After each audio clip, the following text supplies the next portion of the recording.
ለኛ ምርጫ ኢትዮጵያ የምትደላደልበት ሰላማችን የሚጸናበት እንጂ አንዳንድ የዓለም አቀፍ ሚዲያዎች እንደነገሩን ንትርክን ለመጫር አይደለም፣ ግጭትን ለማባባስ አይደለም በሚሊዮኖች የተሰለፍነው።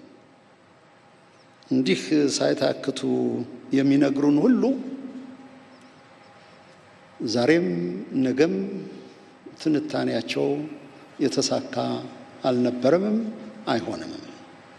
እርግጥ ነው የምርጫ ስኬታማነት የዲሞክራሲ ስርዓት ግንባታ አንዱ መለኪያ ቢሆንም ኢትዮጵያ እንዳንድ ነባር የታሪካዊ ስልጣኔ ወይም ኦልድ ሲቪላይዜሽን አንዳንዶቹ ሂስቶሪካል ሶሳይቲ ፓር ኤክሰለንስ ይሉታል። ስለ ራሳችን ብዙ ግምታችን አነስ ያለ ነው እንጂ ሌሎች በሚነግሩን ልኬታ ማለት ነው። ልዩ የሆኑ ኢትዮጵያዊ መለኪያዎች እንዳሉን ማወቅም ተገቢ ነው።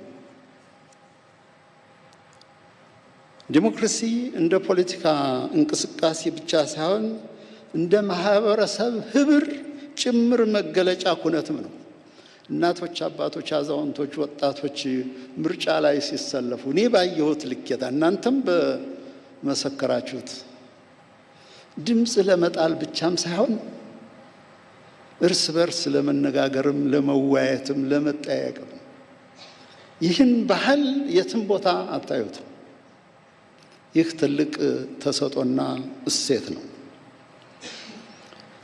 ኢትዮጵያውያን ቁርና ፀሐይ ሳይበግረን በጽናት መምረጣችን የምቅ አቅማችንን ካፓቢሊቲ በሚሊዮኖች መውጣታችን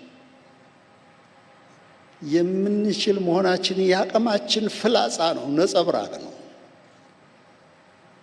በተለይ አዘውትረው በክፉ ለሚያዩን እንዴት ታላቅ መልእክት ነው በሚሊዮኖች መውጣት። ይህን ልብ ሊሉት ይገባል። ይህ እምቅ አቅምና ኢትዮጵያዊ ክብር ከቁጥር ስሌት ወይም ስታቲስቲክስ በላይ መሆናቸውንም ለዓለም አሳይተናል።